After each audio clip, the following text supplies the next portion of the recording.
Welcome to our YouTube channel. हम general aptitude की जो कल हमने क्लास में जहाँ तक हमने क्वेश्चन किए थे, आज उससे आगे के क्वेश्चन देखते हैं। चलिए, if X Y multiply A B A is equal to X Y then find A plus B की वैल्यू हमें फाइंड करनी है। ठीक है, तो देखिए इससे पहले हमें कुछ कंसेप्ट को जानना होगा। ठीक है, तो देखो, अगर हमारे पास कोई तीन नंबर है जो सेम है, एक्स एक्स और एक्स, ठीक है, उसको हम कैसे लिख सकते हैं?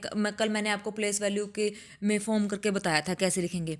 इसको हम लिखेंगे, इसको ये तो हमारे पास क्या है, एक्स इंटू यूनिट डिजिट, ये हमारे पास क्या है, एक्स इंटू 10 डिजिट, ये हमारे पास क्या है, एक्स इंटू 100 डिजिट। तो इसको हम कैसे लिखेंगे, 100 into x plus 10 into x plus x, 1 into x. तो ये हमारे पास कितना हो गया, 1 एक्स।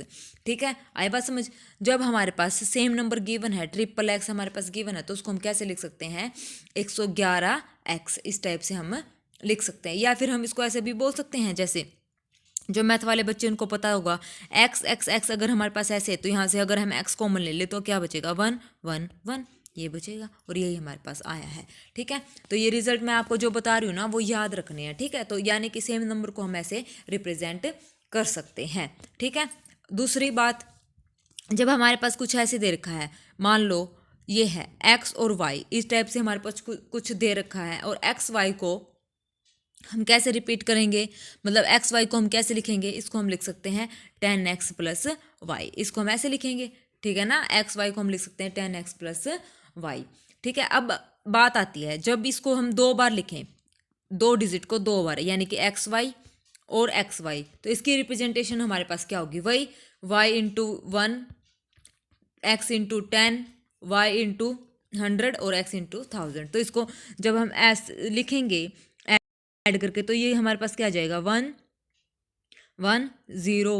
एक्स वाई, इसको हम ऐसे रिप्रेजेंट करेंगे। आई बात समझ। इसको हम कैसे लिखेंगे, 101 एक्स वाई। तो जब दो नंबर रिपीट करके दो डिजिट को दो बार लिखा गया है, तो उसको हम ऐसे लिखेंगे 101 एक्स वाई।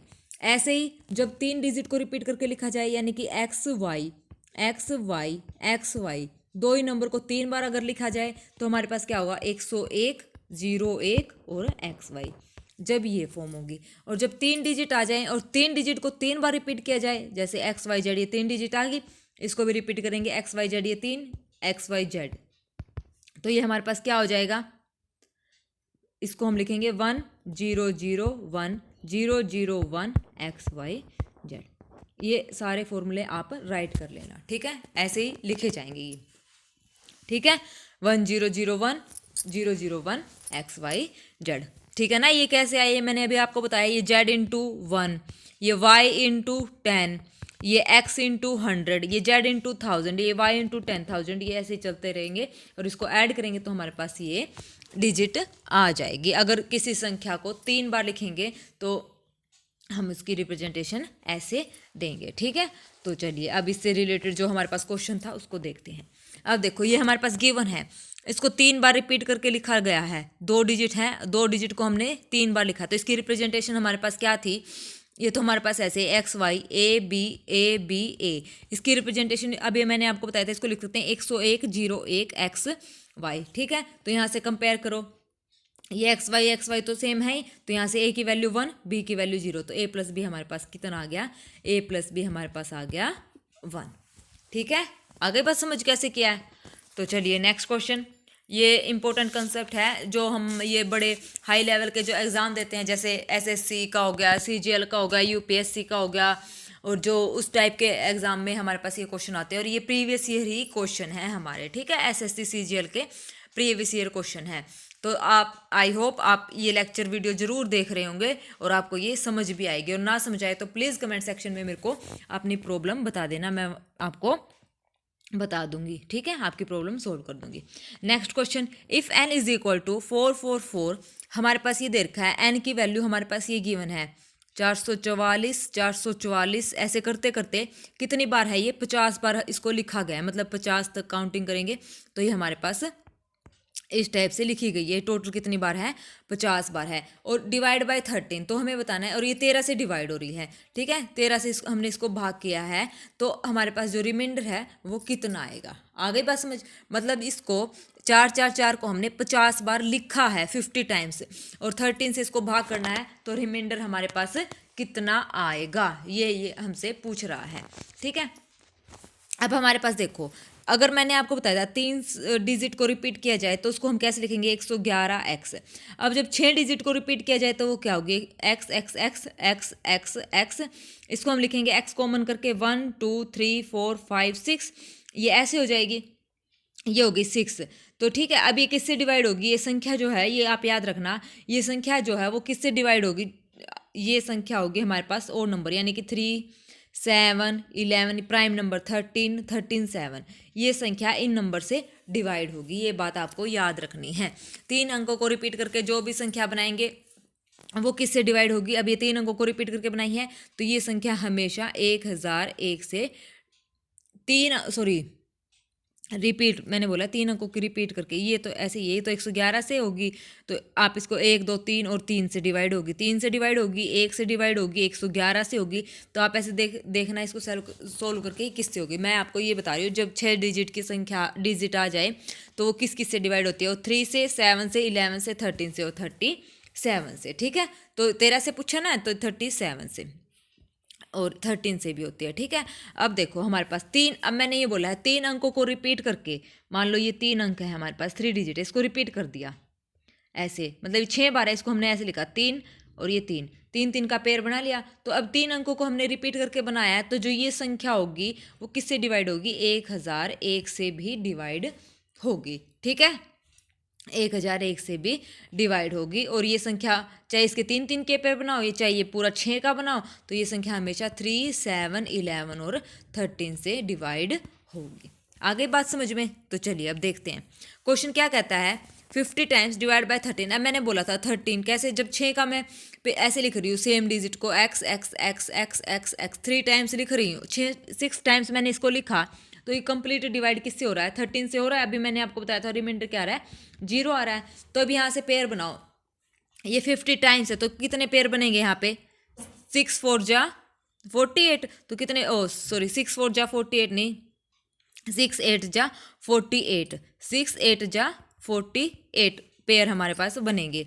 तो उसके बाद तो 6 8 जा कितने हो गए 48, तो यानी कि इसके 48 बन जाएंगे 6 6 के उसमें, तो मतलब 48 तो सारी नंबर जो हैं ऐसे करेंगे 4 4 4 1 2 3 4 5 6 ऐसे करेंगे, 6 ऐसे करेंगे, फिर 6 ऐसे, मतलब 48 पेयर हमने बना लिए, 48 डिजिट हमने लिख लिए। 48 डिजिट का मतलब 8 पेयर हमने बना लिए 6 6 के, तो वो सारे हमारे 13 से डिवाइड हो गए।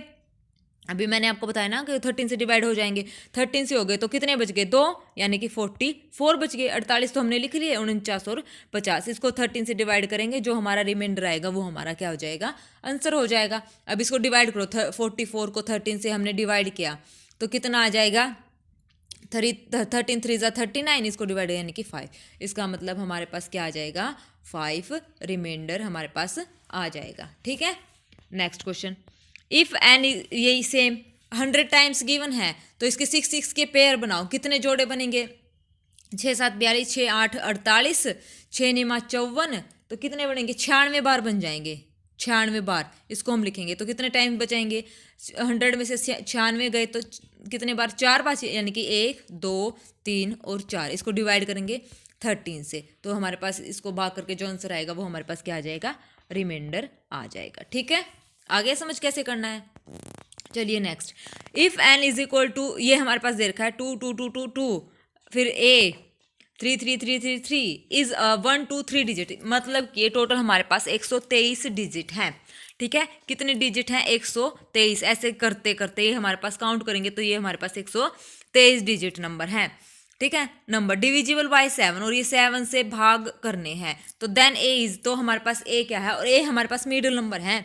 तो अब देखो ए मिडिल नंबर है, तो इसका मतलब यहाँ पे और यहाँ पे टोटल कितने डिजिट है, टोटल 123 डिजिट होनी चाहिए, तो 123 डिजिट है, तो इसका मिडिल का नंबर देखो कितना आएगा, यानी कि 122, मान लो इसको 122 को डिवाइड करेंगे 2 से, कितना हो गया 61 यहाँ पे, 61 यहाँ पे, और बीच वाली क्या है ए, मिडल डिजिट बोला, यानी कि 61 डिजिट तो यहाँ पे है और 61 डिजिट यहाँ पे है, मिडल डिजिट हमारे पास क्या है, ए है। ठीक है, और ये इसने बोला था। अभी हमने बताया था जो नंबर, अगर हम किसी नंबर को 6 बार रिपीट कर दें, मान लो 7 7 7 7, 1 2 3 4 5 और 6 बार रिपीट कर दे, तो 13 से क्या हो जाता है, कंप्लीट डिवाइड हो जाता है, और 0 इसका क्या आता है, रिमाइंडर आता है। तो ऐसे ये हमारे पास गिवन है 61 और ये 61, इसमें भी 6 के पेयर बनाओ। तो 6 के जब हम पेयर बनाएंगे तो हमारे पास क्या आएगा, 6 के जब हम पेयर बनाएंगे तो हमारे पास क्या आएगा, ये तो 61 है, कितने पेयर बन जाएंगे, 60। तो एक मतलब इसके बन जाएंगे, यानी कि 60 पेयर तो ख़त्म हो जाएंगे। 60 पेयर तो हमने 60 पेयर जो हैं वो हमने 6 के पेयर बनाने, तो टोटल 60 डिजिट हैं टोटल। तो 60 जो डिजिट हैं वो डिवाइड हो जाएंगी किससे, 7 से कंप्लीट डिवाइड हो जाएंगी, तो 0 रिमाइंडर। यहाँ से एक डिजिट बचेगी, टोटल 61 थी, तो यहाँ से आया 2, यहाँ से आया यहाँ से भी 61 थी, तो एक 60 पेयर मतलब 6 डिवाइड हो रहा है, यानी कि 10 पेयर बनेंगे इसके, तो 10 पेयर डिवाइड हो जाएंगे, तो यहाँ से एक डिजिट, तो हमारे पास ये आ गया 2a3 डिवाइड बाई 7। अब ए हमें बताना है, ए हमारे पास देखो क्या होगा, 2a3 डिवाइड बाय 7। अब ए की वैल्यू हमारे पास क्या हो सकती हैं, 0 से लेके 9 तक कुछ भी हो सकती हैं, ठीक है। तो अब यहाँ पे वैल्यूज पुट करके देखो, हम क्या पुट करें कि वो 7 से डिवाइड हो जाए, ठीक है, 7 से डिवाइड हो जाए। तो बताइए क्या पुट करके देखिए कि वो 7 से डिवाइड हो जाए। 1 पुट करके देखो, नहीं होगा। 2 पुट करके देखो, नहीं होगा। अभी मैंने बताया था अगर कोई भी नंबर ऐसे ABC फॉर्म का हो, 7 से डिवाइड कब होगा, बताइए। इसको हम कैसे लिखते हैं, 100A plus 10B plus C divide by 7। इसको कल मैंने आपको बताया था कि किस फॉर्म में हम इसको लिख सकते हैं, बताया था ना, कैसे बताया था। तो इसका मतलब इसको सोल्व करेंगे तो हमारे पास क्या था, 2A plus 3B plus C, वो नंबर क्या हो जाएगा, 7 से डिवाइड हो जाएगा कंप्लीटली। तो अब यहाँ पे देखो जो हमारे पास ये आया है डिजिट 2A3, इसको 7 से डिवाइड करना है, तो 2A का डबल यानी कि 4, यानी कि 2 2 4 प्लस 2A, उसके बाद क्या था 3B इसका 3 टाइम्स A, प्लस उसके बाद क्या था C प्लस 3 डिवाइड बाय 7। तो 4 3 7 प्लस 3A डिवाइड बाय 7। अब यहाँ पे A की वैल्यू कुछ भी पुट करके देखो, अगर उनका जोड़ 7 से डिवाइड होता तो वो नंबर भी हमारे पास डिवाइड हो जाएगा। अब देखो यहाँ पे क्या पुट करें, A की वैल्यू 1 पुट करेंगे तो 7 3 10 नहीं डिवाइड हो रहा।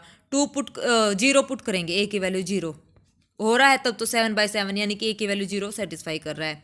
उसके बाद जब हम A की वैल्यू 2 पुट करेंगे, 3 दूनी 6 और 6 12 और 13 नहीं हो रहा। 3 पुट करेंगे, 3 3 9 और 7 7 और 7 14 15 16, ये भी नहीं हो रहा है। ऐसे पुट करके देखेंगे तो हमारे पास A की वैल्यू, मान लो सीधा 7 ही पुट कर दे, 7 या 21 प्लस 7 यानी कि 28, 7 चौके 28, ये भी डिवाइड हो रहा है, यानी कि A की वैल्यू एक हमारे पास क्या आएगी, 7। 0 और 7 हमारे पास A की पॉसिबल वैल्यूज़ हैं जो इस डिजिट को पूरा डिवाइड कर देंगी। ठीक है, आ गया समझ में कि कैसे करना है। 6 नंबर वाली डिजिट अभी मैंने आपको बताया था, जो 6 नंबर वाली डिजिट होती है, जो हमारे पास 6 नंबर वाली डिजिट होती है, 6 नंबर वाली डिजिट जो सेम रिपीट होती है, वो किस किस से डिवाइड होती है हमारे पास, 3 7 11 और 13 और 37 से, और इन्हीं से रिलेटेड हमारे पास एग्जाम में क्वेश्चन पूछे जाते हैं। ठीक है, आया समझ में। तो नेक्स्ट क्वेश्चन भी हमारा सेम है, ये 555B 777 इस ये टोटल 63 डिजिट हैं, 63 डिजिट हैं, 62 और जो ये 13 से डिविजिबल होनी चाहिए। देन वैल्यू ऑफ B, तो B की वैल्यू हमारे पास क्या आएगी, 63 डिजिट हैं, तो 63 में से एक तो ये हमारे पास निकाल ही दो, मिडिल नंबर है, तो टोटल बचेगी 62। तो पेयर क्या बनेंगे, 2 3 जा 6, 2 1 जा 2, यानी कि 31 इधर है, 31 इधर है। अब 6 6 के पेयर बनाने हममें, तो अब देखो 6 6 के पेयर बनाएंगे तो हमारे पास क्या आ जाएगा, जब हम 6 6 के पेयर बनाएंगे तो यहाँ से देखो 6 की टेबल पे क्या 28, तो देखो 6 कम 6, 6 दूनी 12, 6 ती 18, 6 चौका 24, 6 पंजे 30, यानी कि 5 पेयर बनेंगे हमारे पास। तो एक डिजिट यहाँ से रहेगी, 5 पेयर बनेंगे ना, तो एक डिजिट हमारे पास यहाँ से रहेगी 5B और एक डिजिट यहाँ से 7। तो इस नंबर को अब देखना ये 13 से डिवाइड होगा या नहीं होगा, 5B और 7। ठीक है, तो ये वैसे ही सेम ऊपर वाले की तरह B की वैल्यू क्या हो सकती है, 019 तक कुछ भी वैल्यू पुट करके देखो और उसको 3 से भाग करके देखो, हमारा जो है रिक्वायर्ड आंसर आ जाएगा। ठीक है, आगे बात समझ में? तो चलिए कल मिलते हैं नए टॉपिक के साथ नई क्लास में। Okay, thank you very much, have a nice day.